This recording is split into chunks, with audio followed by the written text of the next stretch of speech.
Bien, merci. Je voudrais rebondir tout de suite sur ce que vient de dire Jean-Claude Amezen pour vous faire part d'une petite expérience personnelle dans le service d'hypertension artérielle de l'hôpital Broussais. C'était dans les années 70, pas très longtemps après mai 68. Et un de mes internes me dit « Écoutez, on en a assez de vos lieux communs, à savoir que l'hypertension artérielle est plus fréquente chez le cadre, et qu'elle est plus grave chez le cadre supérieur qui risque de faire un infarctus du myocarde parce que ce n'est pas notre expérience quand on voit les patients hypertendus qui sont adressés dans le service. Là-dessus, nous faisons une étude, je leur dis, bon, très bien, avec Joël Ménard, on leur dit, allez jusqu'au bout, démontrer le point.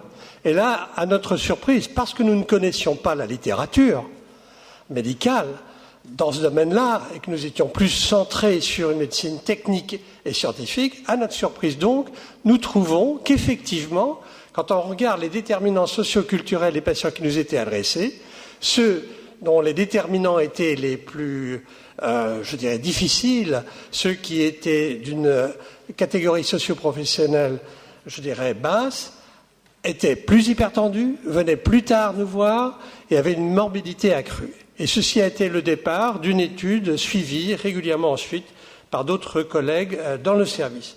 Donc je suis très content d'ouvrir cette séance, cette session, par l'intervention que va donner Madame Gwen Menviel, qui est épidémiologiste à l'INSERM, pour nous parler, alors cette fois-ci de façon très précise, en tant qu'épidémiologiste et travaillant à l'Institut Pierre-Louis d'épidémiologie et de santé publique, sur précarité, pauvreté, inégalité de santé, situation déterminant la France, mais aussi l'Europe. Donc, vous avez la parole pour 20 minutes, suivi de 10 minutes de discussion. Voilà, donc vous pourrez poser des questions à l'issue de cette présentation. Je vous remercie de m'avoir invité à présenter mes travaux aujourd'hui dans une pièce aussi somptueuse. Donc, comme indiqué, je vais vous parler donc de précarité, pauvreté, inégalité de santé, mais plus exactement, je vais parler principalement d'inégalité sociale de santé. C'est une problématique très vaste et je vais juste vous donner quelques éléments de cadrage sur la situation actuelle, quelques déterminants et une perspective au niveau européen. Et ma présentation se place dans une démarche, une approche très populationnelle, c'est-à-dire que je vais m'intéresser à l'ensemble de la population et pas uniquement aux exclus qui vont faire l'objet de vos discussions pour le reste de la journée. Et ça va permettre de situer vraiment le contexte général et de remettre en perspective les discussions que vous pourrez avoir par la suite. Donc, tout d'abord, quand on s'intéresse aux inégalités sociales de santé, ça a été défini par l'Organisation mondiale de la santé, donc comme des différences systématiques, évitables, qui est ce qui a été mentionné par l'orateur précédent, et importantes, dans le domaine de la santé observées entre des groupes sociaux. Ces inégalités sociales de santé sont à l'agenda politique depuis maintenant quelques années. On peut citer quelques exemples. Par exemple, le Programme national nutrition santé qui se termine cette année avait plusieurs axes stratégiques et le premier axe était de réduire les inégalités sociales de santé dans le domaine de la nutrition. Le plan cancer actuel a aussi plusieurs axes et il indique très clairement qu'un de ses objectifs transversals à tous ces axes, c'est de réduire la perte de chance et les inégalités face au cancer. Et enfin, pour terminer, récemment, c'est-à-dire il y a 2 ans, la ministre de la Santé, au moment de la présentation de la stratégie nationale de santé, a publié un article dans une revue. Cette revue est une revue très, très prestigieuse dans le domaine de l'épidémiologie. Et dans cette présentation de sa stratégie nationale, elle insistait sur un point très important, c'était de dire qu'un des objectifs de cette stratégie était de s'attaquer aux inégalités sociales qui trouvent leur source dans les déterminants sociaux de la santé. Et donc, c'est la première fois qu'on a un signal politique dans une revue scientifique aussi fort que celui-là. Donc, quand on s'intéresse aux inégalités sociales de santé, bien évidemment, on pense à la santé des plus défavorisés, que ce soit les sans domicile fixe, les Roms, les migrants, les mères célibataires ou les personnes qui font face à des difficultés d'hébergement. Mais en fait, les inégalités sociales de santé sont une idée beaucoup plus large puisqu'elle traverse l'ensemble de la population et comme a été mentionné par l'orateur précédent, eh bien, il existe un gradient de santé qui traverse l'ensemble de la société et on observe des écarts de santé tout au long de la hiérarchie sociale et ce n'est pas uniquement la frange la plus exclue, la plus précarisée, la plus pauvre de la population qui fait face à une moins bonne santé. Et donc, il me semble qu'un objectif en termes de santé publique est d'offrir la meilleure santé à tout le monde. Et dans ces conditions, eh bien, les exclus de la santé sont très nombreux et ne se limitent pas aux personnes les plus défavorisées. Pour illustrer avec des chiffres concrets, qu'est-ce que c'est que ce gradient de la santé? Donc, je vais vous présenter surtout des travaux sur la mortalité, puisque c'est là-dessus que je travaille le plus, et donc des travaux pour la France. Et tout simplement, ces chiffres quantifient l'excès de mortalité chez les personnes les moins diplômées. Donc on a ici, je pense que ça va être plus simple avec la souris. Donc on a ici les hommes et les femmes de l'autre côté. Et on les a classés par niveau d'études. Par niveau d'études, en allant des plus diplômés qui sont évidemment la référence aux moins diplômés. Donc comme attendu, évidemment, ce sont les personnes les plus précaires, donc ici les personnes qui n'ont pas de diplôme, qui ont le risque de mortalité le plus élevé. Et chez les hommes, il y a un risque presque 3 fois plus élevé chez les hommes sans diplôme. Mais de façon intéressante, on voit que ce risque de mortalité augmente assez régulièrement à mesure que le niveau d'études diminue, que ce soit chez les hommes et chez les femmes. Et que cette tendance, ce gradient, est plus marqué chez les hommes et un peu plus faible chez les femmes. Mais si on s'intéresse à cette catégorie ici, les gens qui ont le diplôme égal au bac, qui est quand même une catégorie de personnes relativement diplômées, eh bien, elle présente, que ce soit les hommes ou les femmes, un excès de 30% de mortalité par rapport aux personnes qui ont un diplôme universitaire. Et non seulement ces personnes meurent plus précocement, mais en plus, elles vivent en moins bonne santé. Donc là, c'est une autre façon de représenter la mortalité avec l'espérance de vie. Donc on a de nouveau les hommes ici, les femmes ici. Donc on voit, comme ce qui est connu, que l'espérance de vie s'accroît à mesure que le niveau d'études des personnes augmente. Mais non seulement les personnes les plus diplômées vivent plus longtemps, mais elles vivent plus longtemps en bonne santé. Et en bleu ici, c'est l'espérance de vie en santé. Et en rouge, c'est les années que les personnes vivent, mais en mauvaise santé. Et on voit que les personnes les moins diplômées ici, c'est celles qui ont un diplôme inférieur au BEPC, donc inférieur à un niveau collège, eh bien vivent moins longtemps, mais au cours de cette vie plus courte, elles vont passer beaucoup plus d'années en incapacité. Donc ça, c'est juste quelques éléments pour vous situer l'ampleur du phénomène au sein de l'ensemble de la population, puisque les individus qui ont un diplôme inférieur au BEPC, dans ces tranches d'âge-là, c'est quand même 30 à 35% des gens, donc ce n'est pas du tout une frange minoritaire. Si on s'intéresse maintenant à essayer de comprendre ce qui peut expliquer ces inégalités, en fait, la mortalité plus élevée que l'on observe dans certains groupes sociaux s'observe par une exposition plus importante à certains facteurs. C'est ce que j'ai représenté très schématiquement ici. Donc on a la position socio-économique des personnes qui est liée à leur santé finale et en fait le lien s'exerce par une exposition stratifiée à des comportements de santé ou à des comportements individuels tels que la consommation d'alcool et de tabac. Les conditions de vie des personnes sont aussi différentes, que ce soit dans leur logement ou les conditions de travail. Et bien sûr, tout cela se passe en interaction avec le système de santé. Et non seulement la position socio-économique est liée à la santé, mais une mauvaise santé peut aussi, à son tour, amener à un déclassement sur l'échelle sociale. Donc, je vais vous présenter quelques exemples des inégalités observées pour ces comportements individuels ainsi que pour le recours aux soins. Donc, si on prend un comportement qui est en très forte augmentation actuelle, c'est-à-dire le surpoids et l'obésité, vous avez ici la distribution de l'obésité en France, chez les hommes et chez les femmes, et toujours en fonction de leur niveau d'études en 3 grandes catégories. Et ce graphique présente les données au cours du temps, donc il y a 4 années entre 1970 et 2003. Donc, premier renseignement qui est classique, c'est que le taux d'obésité, eh bien, il augmente à mesure que le niveau d'études diminue, et que ça s'observe chez les hommes comme chez les femmes, et quelle que soit la période. On observe aussi que les taux d'obésité sont plus élevés chez les femmes que chez les hommes, quelle que soit la période. Mais surtout, on voit que si cette distribution de l'obésité était très similaire jusqu'en 1990, il y a eu une forte augmentation de l'obésité dans l'ensemble des niveaux d'études, chez les hommes comme chez les femmes, au cours des années 90, et ce qui est représenté ici par la courbe plus élevée en 2003. Ce qui fait qu'actuellement, l'obésité est un problème de santé qui concerne un très grand nombre d'individus et un beaucoup plus grand nombre d'individus que par le passé. Ceci dans l'ensemble des groupes sociaux de la population, mais encore plus chez les femmes et encore plus chez les femmes les plus socialement défavorisées. Un autre facteur de risque très important est évidemment la consommation de tabac. Et alors là, l'association entre consommation de tabac et situation sociale des personnes a montré une très forte évolution au cours du temps, que je vous ai synthétisée ici.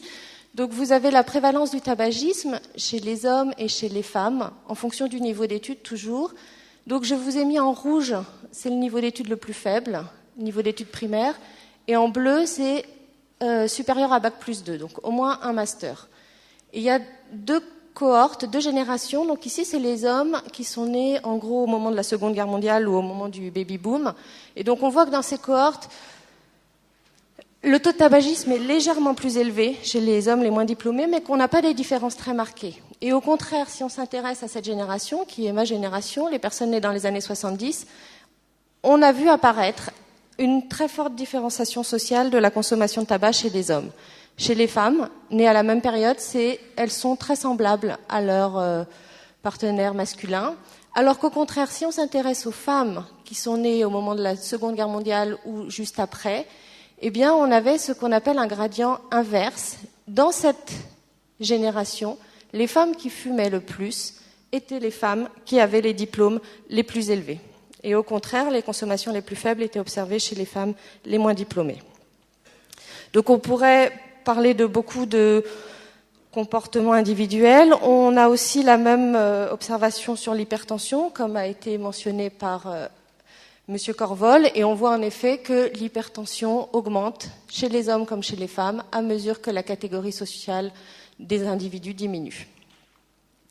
Donc ça, c'est ce qui concerne les comportements individuels des personnes, mais on a aussi des inégalités dans le recours aux soins. Concernant l'accès aux médecins généralistes, en France, il existe en fait très peu d'inégalités sociales de recours aux médecins généralistes, voire même un recours plus important parmi les personnes socialement défavorisées, une fois pris en compte évidemment les besoins de santé. Par contre, si on s'intéresse aux visites chez le spécialiste, la situation est très différente. Donc ça, ce sont des données de l'OCDE qui comparent un certain nombre de pays, dont la France que je vous ai entourée en rouge.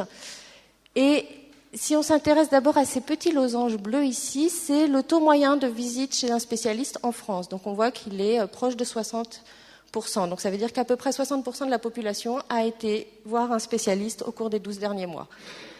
Le taux dans le petit losange bleu foncé, c'est le pourcentage chez les 20% les plus riches. Dans le losange blanc, c'est le pourcentage chez les 20% les plus pauvres. Et donc, plus cette barre est large et plus les inégalités sociales de recours sont importantes. Et ce que l'on voit ici, c'est qu'elles sont très importantes en France, avec une différence de l'ordre de 20 points, et qu'elles sont, parmi tous les pays considérés ici, c'est en France qu'elles sont les plus importantes.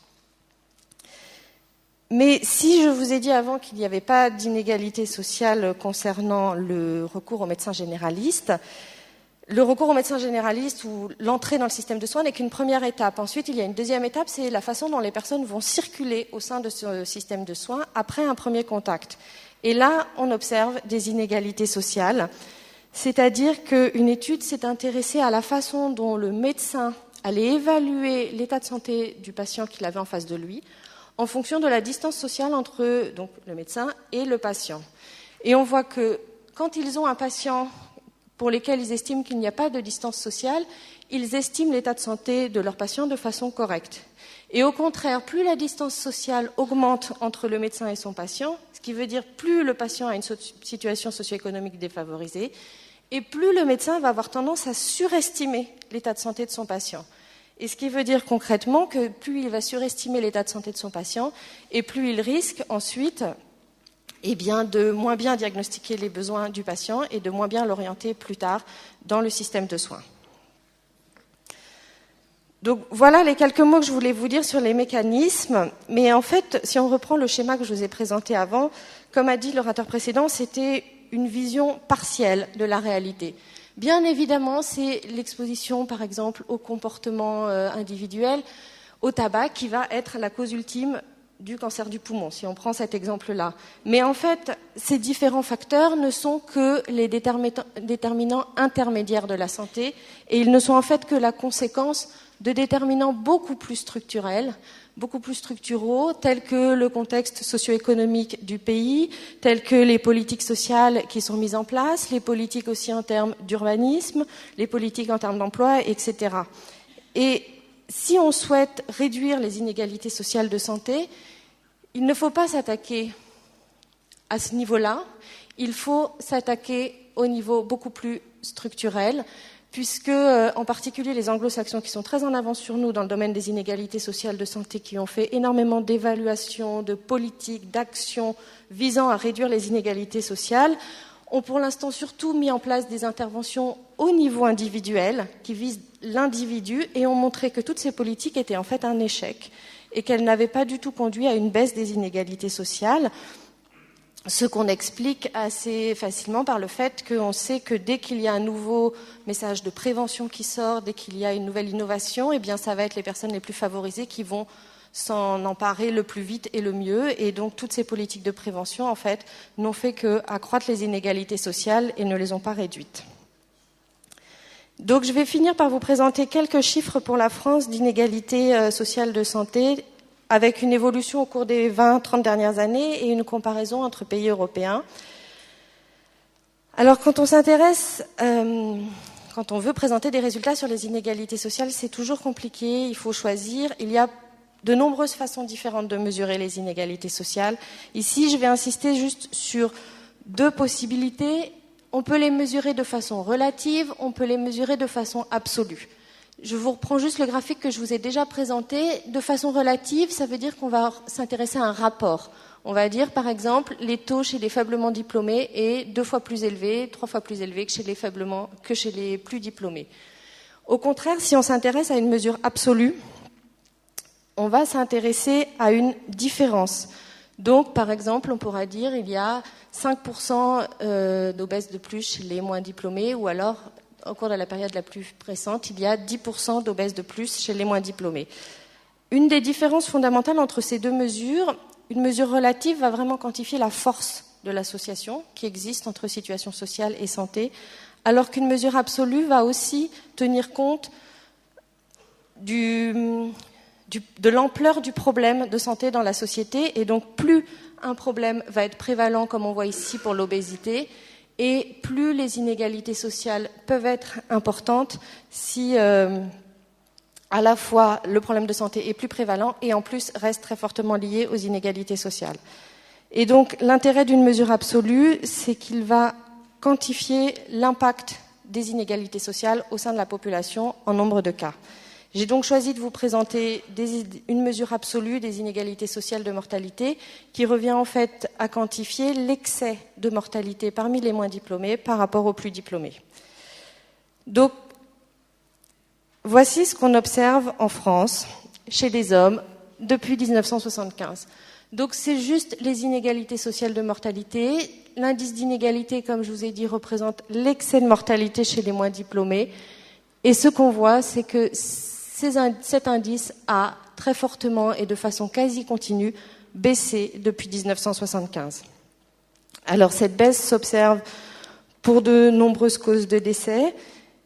Si on regarde plus dans le détail ici les 4 grandes causes de décès qui sont étudiées habituellement, donc il y a la mortalité par cancer, la mortalité cardiovasculaire, les morts violentes et les décès autres que les 3 précédentes, eh bien on voit que il y a eu une baisse très marquée pour les autres décès, une baisse très marquée avec une division par 2 de l'indice pour la mortalité cardiovasculaire, une situation un peu plus contrastée pour le cancer, même si la tendance est à la baisse sur la période la plus récente, et des inégalités relativement stables pour les morts violentes.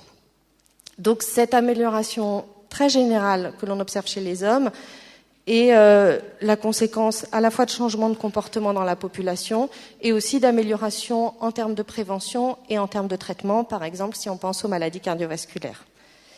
Si maintenant on s'intéresse aux femmes, alors la situation est beaucoup plus contrastée, puisque depuis les années 70, on ne peut pas dire qu'il y ait eu d'évolution très nette des inégalités sociales de mortalité qui se maintiennent relativement stables, avec une situation un peu chaotique, mais aucune tendance très générale. Et comme chez les hommes, si on regarde ce qui s'est passé pour les 4 grandes causes de décès, eh bien, mis à part la courbe des maladies cardiovasculaires, pour lesquelles, comme chez les hommes, les inégalités sociales ont baissé depuis 30 ans, pour les autres grandes causes de décès, on voit une relative stabilité du niveau des inégalités sociales depuis 30 ans. Donc on a clairement une situation qui diffère en fonction du sexe en France, avec une amélioration générale chez les hommes et une situation beaucoup plus contrastée et en fait, quand on regarde encore plus dans le détail, beaucoup moins favorable, avec même des hausses pour certaines causes de décès chez les femmes. Et donc pour finir, comment se situe la France par rapport à ses voisins ? Les données que je vous présente ont un recul de 30 ans. Alors malheureusement, quand on va avoir un tel recul, le nombre de pays européens qui disposent de données pour lesquelles on peut les comparer diminue. Donc il y a ici 2 pays nordiques, la Finlande et la Norvège, la France et Turin. Et au cours des années 75, on a la France et la Finlande qui avaient des inégalités sociales de mortalité très très élevées chez les hommes, et au contraire les autres pays nordiques comme la Norvège et l'Europe du Sud qui avaient des inégalités beaucoup plus faibles. Et ces différences, ça va du simple au double, donc c'est vraiment des différences énormes. Depuis 30 ans, qu'est-ce qui s'est passé ? Eh bien, pour la France, je vous l'aviez déjà dit, on a eu une très forte baisse des inégalités sociales. La même chose s'observe en Finlande, chez les hommes en Finlande. Donc c'est 2 pays qui ont vu une très forte amélioration des inégalités sociales de mortalité dans l'ensemble de leur population masculine. En Italie, on peut dire que c'est resté globalement stable avec une tendance à l'amélioration. Mais cette tendance générale de l'amélioration, en fait, n'est pas observée dans l'ensemble des pays, et la Norvège est un exemple très intéressant puisque c'est un pays qui, lui, depuis 30 ans, a vu une très forte aggravation de ces inégalités sociales de mortalité, même si ça se stabilise depuis les années 2000, sachant que la Norvège fait partie, avec la Suède, des pays nordiques qui étaient réputés pour être des pays où on était en bonne santé, des pays où les inégalités sociales de mortalité étaient beaucoup plus réduites qu'ailleurs, ce qui était le cas avant, mais dans le cas de la Norvège, ce qui n'est plus du tout le cas. Alors cette amélioration en France comme ailleurs est due en grande partie à une amélioration pour la mortalité cardiovasculaire, et en particulier les pathologies ischémiques. C'est dû aussi à une amélioration pour tout ce qu'on appelle les causes qui sont dues à... j'ai le terme en anglais, pas en français, mais en gros, c'est les causes de décès que l'on peut éviter par une amélioration des traitements. Mais une des spécificités de la France vis-à-vis des autres pays, c'est qu'elle a vu aussi une très forte amélioration de sa situation en termes de mortalité liée à l'alcool. On sait qu'en France, la consommation d'alcool était par le passé un très gros problème de santé publique, que ça l'est toujours, mais que malgré tout, depuis les dernières décennies, la consommation moyenne d'alcool dans la population a fortement baissé. Ce que l'on voit ici, c'est que non seulement elle a fortement baissé, mais elle a fortement baissé aussi et surtout parmi les groupes qui étaient les plus gros consommateurs, c'est-à-dire les groupes les plus défavorisés socialement. En effet, dans les années 80, on a l'indice d'inégalité pour la France ici qui est très élevé par rapport à l'ensemble des autres pays. Depuis les années 80, eh bien, les inégalités sociales de mortalité liées à l'alcool ont très fortement baissé en France, ce qui est le reflet d'une baisse de la consommation, mais d'une baisse de la consommation qui a réussi à atteindre, même si c'est pas tout à fait égal, tous les groupes sociaux de la population. Au contraire, un pays comme la Finlande, et ce n'est pas le seul pays dans ce cas-là en Europe, par exemple le Danemark ou les pays de l'Est sont dans la même situation, ont vu une explosion de leurs inégalités sociales de la mortalité liée à l'alcool sur la même période. Et donc c'est une vraie question de recherche actuellement de comprendre pourquoi un pays comme la France a réussi à maintenir et a surtout réussi à fortement réduire ses inégalités sociales alors que d'autres pays ont échoué. Et non seulement ils ont échoué, mais ils ont vu une forte aggravation de la situation. Donc juste pour finir chez les femmes, la France donc que je vous ai mise toujours en violet, on n'a pas de tendance nette. Alors que dans plusieurs pays comme la Finlande ou l'Italie, eh bien, la tendance est à une réduction des inégalités sociales. Mais là encore, on a aussi des situations très contrastées avec un pays comme la Norvège qui observe chez les femmes comme chez les hommes un très fort accroissement des inégalités sociales de mortalité. Donc on voit qu'on est dans une situation qui est extrêmement évolutive au cours du temps, ce qui complexifie beaucoup l'interprétation et les moyens d'action et qui montre à quel point c'est une situation dynamique et c'est une situation qui répond aux évolutions de la société. Donc pour terminer, juste pour résumer ce que je vous ai dit, en France, malgré tout, malgré la baisse que je vous ai mentionnée, les inégalités sociales de santé et de mortalité restent très élevées en France chez les hommes et chez les femmes. Mais il me semble important de souligner les tendances encourageantes qu'on observe au niveau national chez les hommes et que l'on n'observe pas du tout chez les femmes actuellement, puisque, en fait, j'insiste là-dessus parce que quand on parle devant un auditoire qui a l'habitude de parler des inégalités sociales de santé en France, on parle toujours des hommes et on dit toujours les hommes en France ont des inégalités sociales de mortalité très élevées et c'est parmi les inégalités sociales de mortalité les plus élevées en Europe. C'était vrai il y a 20 ans et c'est plus du tout vrai aujourd'hui et je pense qu'aujourd'hui, s'il faut continuer à suivre en détail et à faire des efforts sur les comportements individuels, l'accès aux soins chez les hommes, il faut en particulier axer maintenant aussi la recherche et les interventions chez les femmes. Et quelques mots pour élargir le débat et quelles sont les conséquences de toutes ces connaissances sur la réduction des inégalités sociales de santé. Comme je vous l'ai montré, il y a de très nombreux facteurs qui rentrent en ligne de compte dans la création des inégalités sociales et l'effet de chacun est partiel. Il existe aussi un gradient continu tout au long de la hiérarchie sociale, que ce soit pour la santé, pour les comportements individuels, pour l'accès aux soins, ce qui fait que le ciblage est difficile, voire impossible. Par ailleurs, si on s'intéresse aux plus vulnérables, bien évidemment, il y a une plus grande proportion de plus vulnérables dans la frange la plus marginale, la plus précaire de la population. Mais par contre, en termes de nombre, eh bien, il y a un plus grand nombre de plus vulnérables parmi les personnes qui sont avec une situation sociale moyenne ou faible. Ce qui souligne la complexité de la tâche quand on s'intéresse aux inégalités sociales de santé et qu'on souhaite les réduire. Et pour finir, je vais reprendre un message qui a été dit juste avant, mais que je sens très important, c'est que quand on souhaite s'attaquer efficacement aux inégalités sociales de santé, il faut quitter la vision du modèle biomédical qui est que de s'intéresser juste à l'association entre les facteurs de risque les plus immédiats tels que la consommation de tabac, la consommation d'alcool, l'hypertension et la santé, pour passer à un modèle qui tient compte des déterminants sociaux. Et pour lutter efficacement contre ces inégalités sociales, il faudrait en fait introduire la santé dans l'ensemble des politiques, pas uniquement les politiques évidemment de santé, pas uniquement les politiques sociales, aussi les politiques d'urbanisme, les politiques de retour à l'emploi. Et à ce sujet, il est intéressant de constater que dans le domaine dans la situation de crise actuelle, il y a des études qui cherchent à évaluer l'effet des différentes politiques mises en œuvre au moment de la crise, pour répondre à la crise, sur la santé des individus.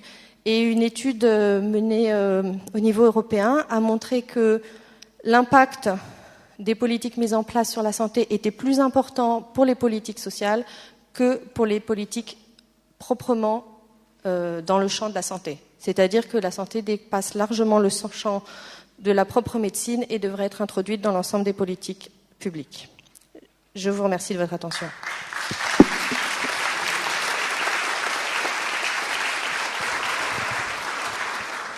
Merci beaucoup. Je profite de ce que j'ai le micro pour vous poser une question. Je me rappelle, il y a déjà peut-être plus de 10 ans, il y avait un très bel atlas de l'INSERM sur les inégalités en matière de morbidité, mortalité en France par région. Et l'on voyait très bien que certaines régions, il y avait une agrégation en quelque sorte des maladies cardiovasculaires, du cancer, des morts violentes, des suicides, etc. Et la région du Nord, par exemple, était particulièrement ciblée. Ce que je voulais savoir, c'est s'il y a eu des politiques ciblées régionales, locaux-régionales s'appuyant sur ces données épidémiologiques, pour pouvoir cibler en quelque sorte une action politique structurelle forte pour réduire ces inégalités.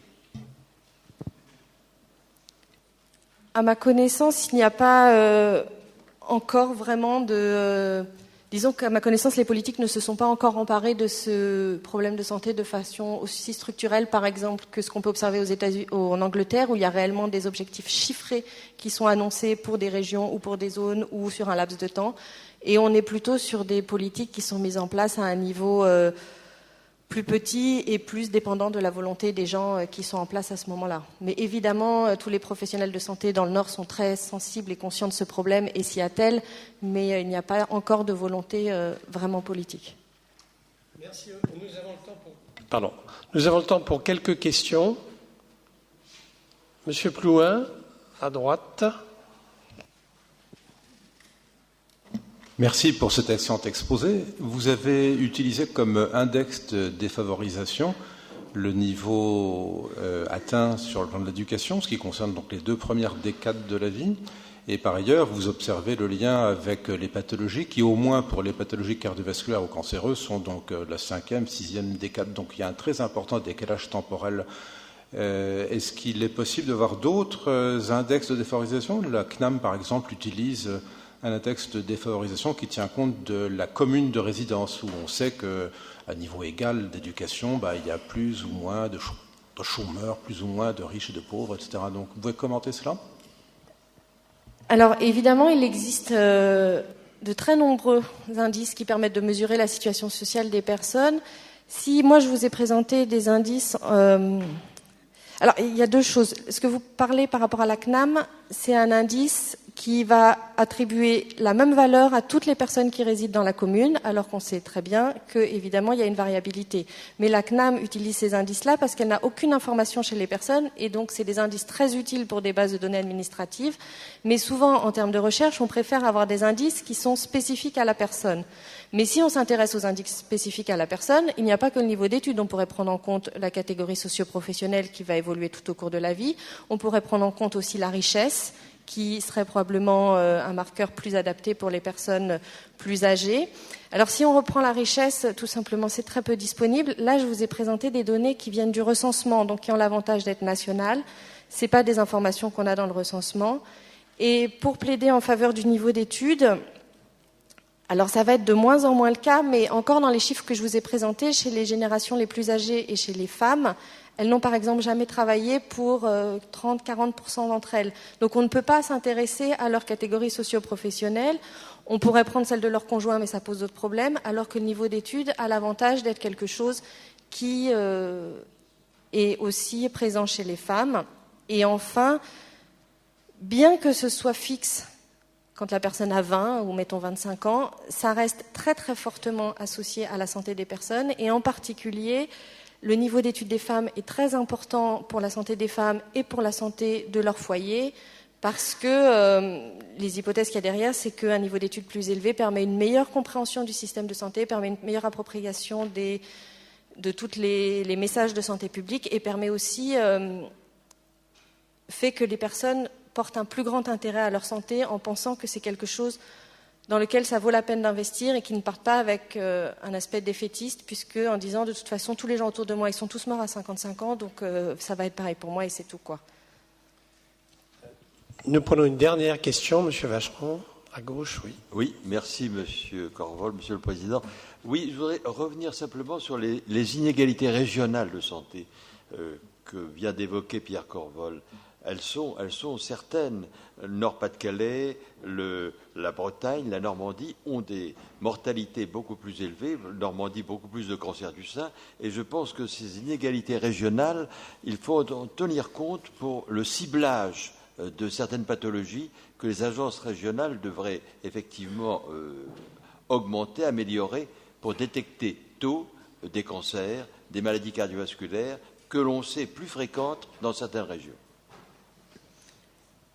Oui, je suis d'accord avec vous. Et juste pour rebondir sur ce point, non seulement elles sont plus importantes dans certaines régions, mais il y a des travaux qui ont été publiés récemment qui ont montré leur évolution aussi depuis les années 70-75. Et par exemple, si on s'intéresse à la Bretagne, eh bien, alors que c'était une région qui avait des taux de mortalité très élevés, par exemple pour la mortalité liée à l'alcool, aussi pour les suicides dans les années 70, sa situation s'est très fortement améliorée et aujourd'hui elle est beaucoup plus dans la moyenne, alors qu'une région comme le Nord-Pas-de-Calais n'a pas vu sa situation s'améliorer et qu'au contraire des régions qui vont en gros de la Champagne jusqu'à l'Auvergne, toute cette bande-là a vu sa situation très fortement se dégrader depuis. Donc oui, non seulement il faut le prendre en compte, mais en plus il faut avoir des indicateurs mis à jour régulièrement parce que la situation est dynamique. Merci beaucoup.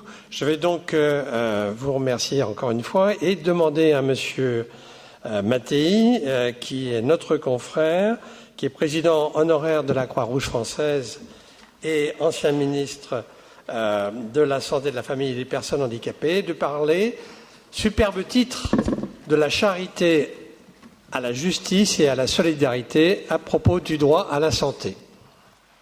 Merci beaucoup, Monsieur le Président.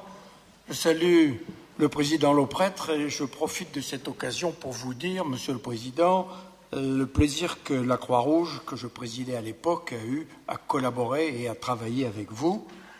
Je veux saluer le secrétaire perpétuel.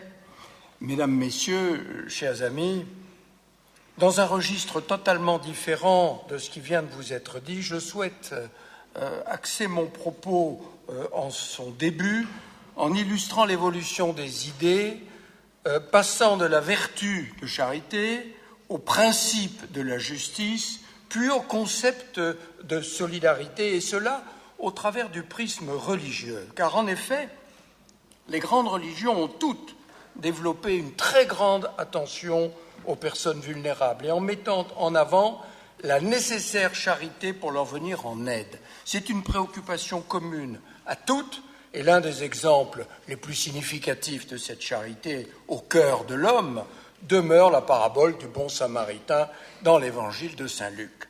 On verra que cette approche, avec le temps, rejoint la vision laïque.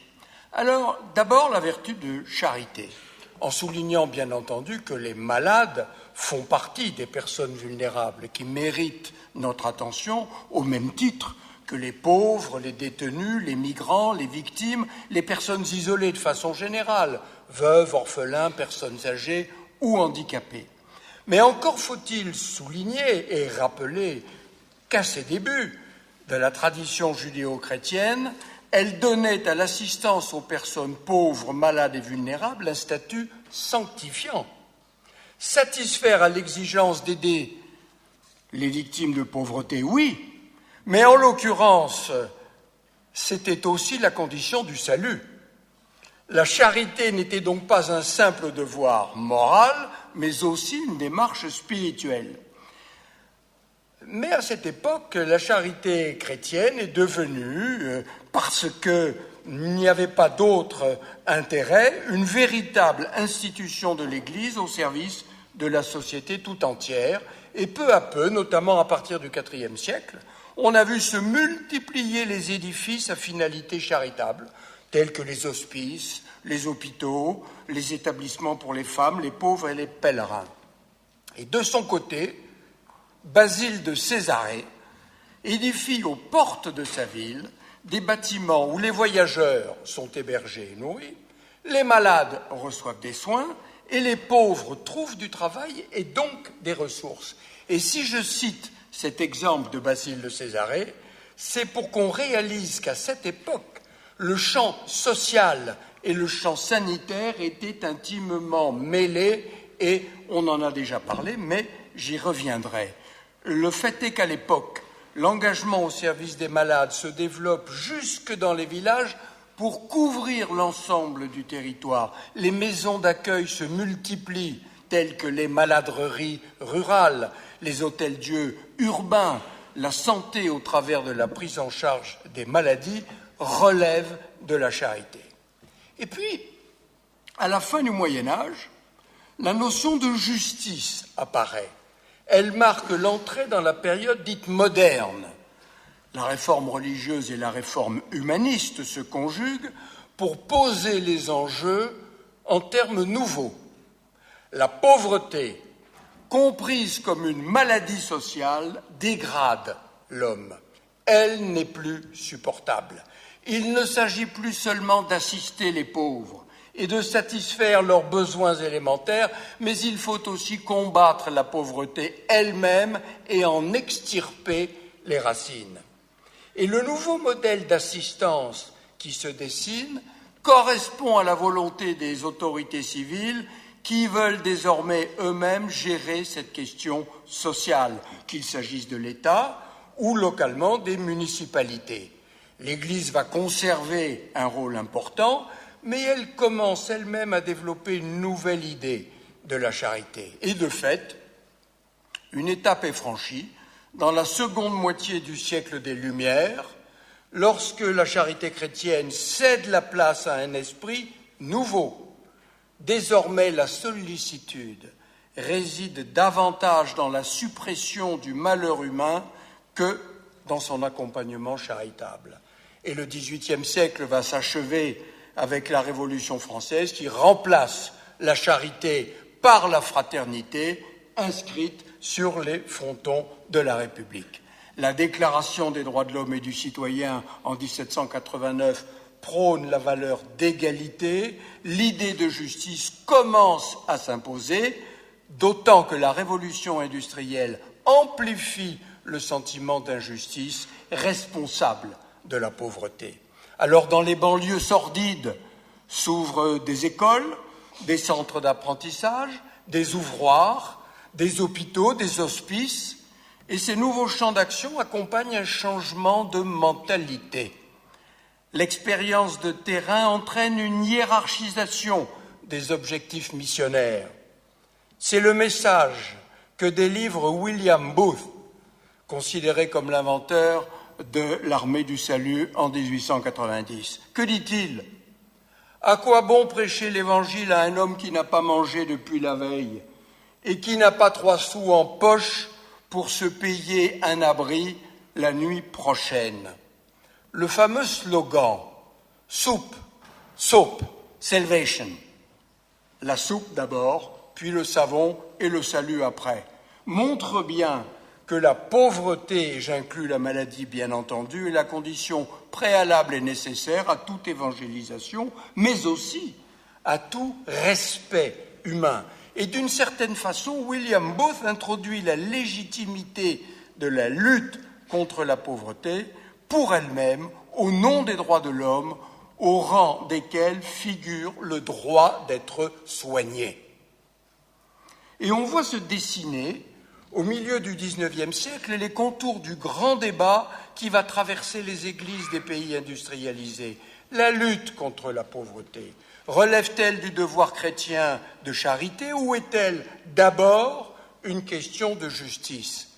C'est bien un conflit entre deux manières de lier foi et vie sociale.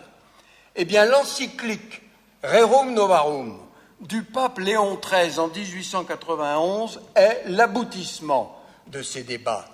Cette encyclique va jeter les bases d'une doctrine sociale de l'Église catholique et se prononce sur la condition des ouvriers. Je cite « Que le riche et le patron se souviennent qu'exploiter la pauvreté et la misère, spéculer sur l'indigence sont choses que réprouvent également les lois divines et les lois humaines. » Eh bien, cette prise de position de Léon XIII sur les questions sociales est une première. Il dénonce la condition des travailleurs, demande pour eux un salaire digne. L'encyclique esquisse une définition de ce qu'est le juste salaire. Il affirme la responsabilité de l'État et son devoir d'intervention. Et cette encyclique, elle dépasse l'opposition entre charité et justice pour attester leur caractère indissociable. En Europe comme aux États-Unis apparaît donc le courant du christianisme social qui veut concilier l'espérance sociale et religieuse. La charité ne saurait se passer de justice. Et puis vient l'encyclique Populorum Progressio de Paul VI en 1967. Du temps s'est écoulé. Et on trouve un nouveau prolongement de cette préoccupation de justice exprimée par l'Église. À cette époque, 1967, la décolonisation se termine. Le Concile Vatican II est achevé. Le développement est le nouveau nom de la paix. Et l'idée apparaît selon laquelle l'homme n'est vraiment homme que dans la mesure où, maître de ses actions, il est lui-même l'auteur de son progrès. Et on retrouve le premier principe de l'éthique qui est mis en avant aujourd'hui, le principe d'autonomie. En somme, tout programme augmentant la production n'a de raison d'être qu'au service de la personne. Il s'agit de réduire les inégalités, de libérer l'homme de ses servitudes, de le rendre lui-même l'agent responsable de son mieux-être matériel, de sa bonne santé, de son progrès moral et de son épanouissement spirituel. Et enfin, ou presque, le 1er mai 91, 100 ans après Rerum Novarum, Jean-Paul II publie une encyclique Centesimus Annus. Il est le seul à pouvoir le faire, ayant vécu en Pologne, derrière le rideau de fer. Il rappelle qu'il n'y a pas de justice là où les droits de l'homme sont violés. Là encore, le droit d'être soigné et protégé contre la maladie est, à mon sens, un droit imprescriptible. Et d'ailleurs, un clin d'œil, n'est-ce pas la raison de l'affection spontanée qu'éprouvent les citoyens envers les organisations caritatives et humanitaires à vocation médicale? La promotion de la justice doit œuvrer pour faire entrer dans le cycle du développement économique et humain des populations entières qui en sont exclues ou marginalisées en payant le prix fort d'une mort prématurée ou d'une maladie invalidante. On vient de le voir. Le 17 janvier 2006, et j'en arrêterai là avec les encycliques, Benoît XVI, dans son encyclique Deus Caritas Est, souligne que finalement, le chemin de Dieu passe par la découverte de l'autre et l'entrée dans l'amour, qui est soin de l'autre pour l'autre. Autrement dit, la charité est amour. Et amour est le maître mot qui nous anime. Et au total, des origines à nos jours, le cheminement des idées que j'ai illustré s'est fait au travers de 3 approches. D'abord, évoluant de la simple assistance vers un accompagnement pour le retour à l'autonomie de la personne aidée, puis en ne s'attachant pas à la seule charité mais en lui associant la justice, et enfin en reconnaissant la place déterminante des pouvoirs publics dans la lutte contre pauvreté et précarité, y compris les maladies. Eh bien, c'est probablement la volonté de ces mêmes pouvoirs publics de marquer leur implication en introduisant le terme de solidarité, terme qui rassemble à la fois les notions de charité et de justice. Et en outre, la solidarité ajoute une dimension essentielle, la dimension du lien social, qui doit unir les membres d'une même communauté. Elle comporte l'idée du devoir moral de s'entraider, et elle peut être une solidarité individuelle, nationale ou internationale. Je voudrais souligner, comme l'a fait Jean-Claude Amezen, puisque j'y ai assisté hier matin, la solidarité se traduit par la création de la sécurité sociale, dont nous fêtons les 70 ans, la sécurité sociale qui veut redonner, et ça n'est pas anodin après la Deuxième Guerre mondiale où la dignité de l'homme avait été bafouée à divers titres, eh bien, la sécurité sociale veut redonner la dignité de l'homme. C'est un progrès considérable, déterminant, irréversible, universel, mais je me vois contraint de vous dire que si elle nous permet d'avoir le meilleur système de santé au monde, ce système n'est malheureusement pas pour tout le monde encore. C'est dire que le champ de la santé, qui est au cœur de l'engagement de beaucoup d'entre nous, est l'illustration parfaite de ces valeurs de charité, justice et solidarité que je viens d'évoquer. Selon la définition bien connue de l'OMS, que je rappelle, bien que tout le monde la connaisse, la santé est un état de complet bien-être physique, mental et social, et ne consiste pas seulement en l'absence de maladie ou d'infirmité. C'est en cela que la santé est considérée comme un droit imprescriptible de l'homme. Pour autant, peut-on parler d'un droit à la santé ? Eh bien, je n'en suis pas convaincu et il me semble que cette notion est un abus de langage ou pire, un alibi destiné à donner bonne conscience. Le droit à la santé me paraît du même ordre d'idées que le droit au bonheur. C'est un idéal, une aspiration, mais incompatible avec la réalité de la vie. Je m'explique. Comment parler de droit de la santé face aux maladies génétiques et affections congénitales ? Comment parler de droit à la santé face aux fumeurs, aux éthyliques et aux autres addictions ? Comment parler de droit de la santé face aux conduites à risque, sports extrêmes, sexualité sans précaution ? Comment parler de droit à la santé face aux personnes qui refusent des mesures de prévention telles que les vaccinations ? Et je pourrais continuer la liste des situations qui contredisent la réalité d'un droit à la santé pris en tant que tel.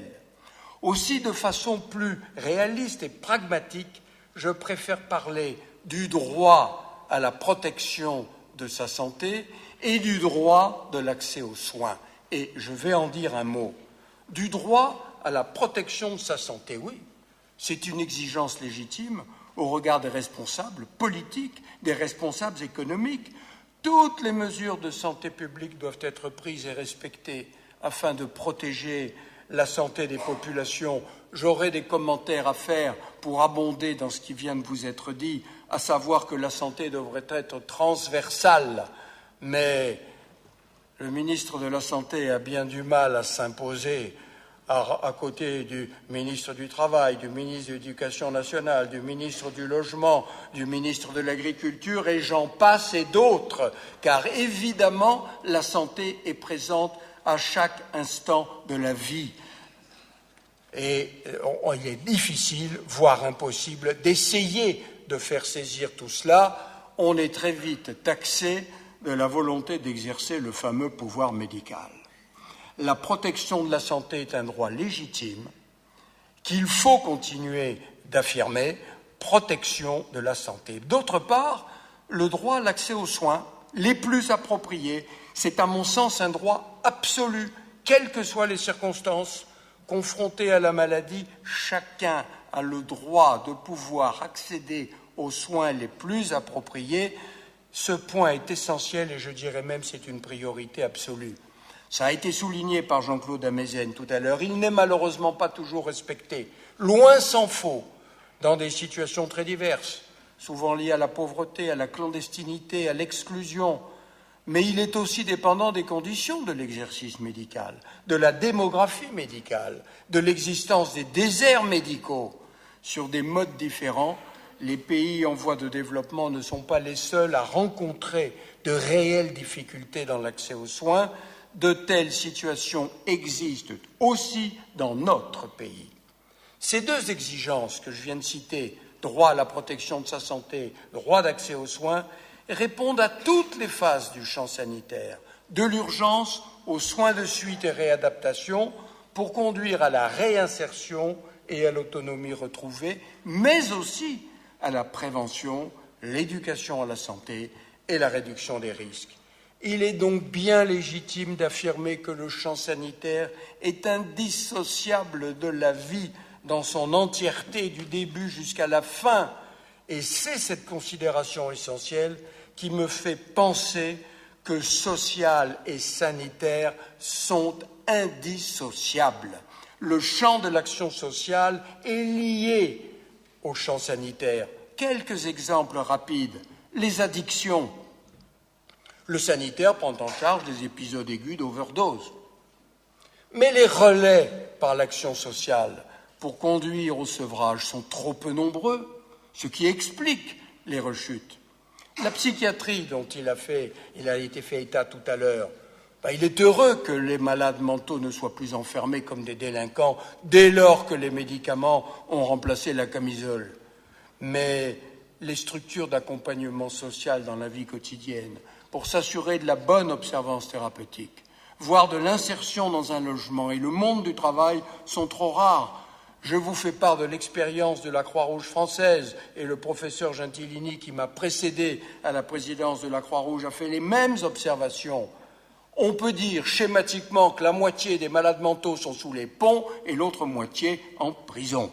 Il s'agit bien d'un problème social. Quant à la précarité, elle démontre aussi combien le sanitaire et le social sont indissociables. La précarité me semble aujourd'hui un des marqueurs de notre société. La précarité, c'est l'incertitude du lendemain. C'est la menace qui pèse sur un emploi, donc sur les revenus, et le risque de perdre son logement, de voir disperser sa famille. C'est le spectre de la rue, de l'errance d'un hébergement provisoire à un autre, l'impossibilité de se soigner. C'est la spirale maléfique de l'exclusion.